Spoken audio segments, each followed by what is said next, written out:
Nikamwambia jamani sawa, na sisi tupo njiani tunarudi, na ya huku ni makubwa mno mpaka tunaogopa kuwahadisia kwenye simu. Nyinyi washirikina. Washirikina tena vipi? Wenzenu watatu ambao wameondoka peke yao wametupigia sisi simu, wanasema nyinyi mnataka mambo sio ya kichawi, nyinyi mmekwenda kuzika au kufanya uchawi, na wakatuelezea yote mpaka maiti mmeitelekeza sijui kwenye chumba cha mganga. Nikawaambia jamani, yaliyotokea kwenye chumba cha mganga, mbona nilitoka nje na nikawaambia wenzangu, na nikatelekeza maiti kwenye chumba cha mganga? Basi ndio tunasema nyinyi washirikina. Kwa hiyo mambo yenu nyinyi yaacheni hivyo hivyo, fanyeni, sisi tunakuhadisieni mambo ya huku. Nikasema haya yashakuwa makubwa. Nikawaambia haya sawa jamani, lakini naamini nikifika hapo tukikutana, tukieleweshana, itagundulika haya mambo yote. Akasema sawa sawa.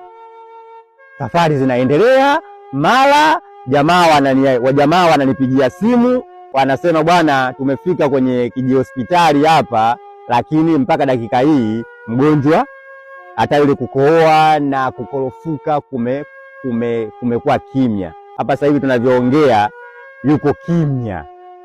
Kwa hiyo wametushauri kwamba ikiwezekana wampatie kama dawa ya sindano wamchome, au tumchukue tuende naye Dar es Salaam au alazwe. Kwa hiyo tufanye nini? Kawaambia nyewe jisikilizeni hapo tena wasikilizeni wataalamu wanasemaje. Kama hospitali itakachosema fuateni maelekezo yao. Sisi bwana kusema hapa alazwe itakuwa mtihani, sisi tunaondoka naye hivyo hivyo.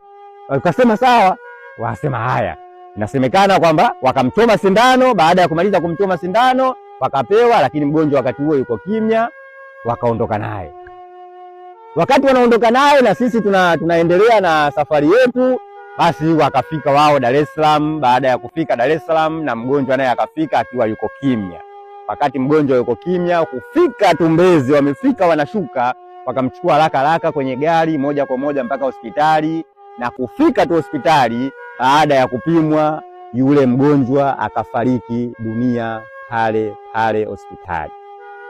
Baada ya kupewa taarifa ya kifo cha mmoja wetu katika wale watatu, jambo ambalo linisikitisha sana, nikasema siwezi kulaumu sana kwa sababu ya ubishi wao, lakini mtu ameshakufa ni kumuonea huruma, na hamna njia nyingine tena zaidi ya kumzika.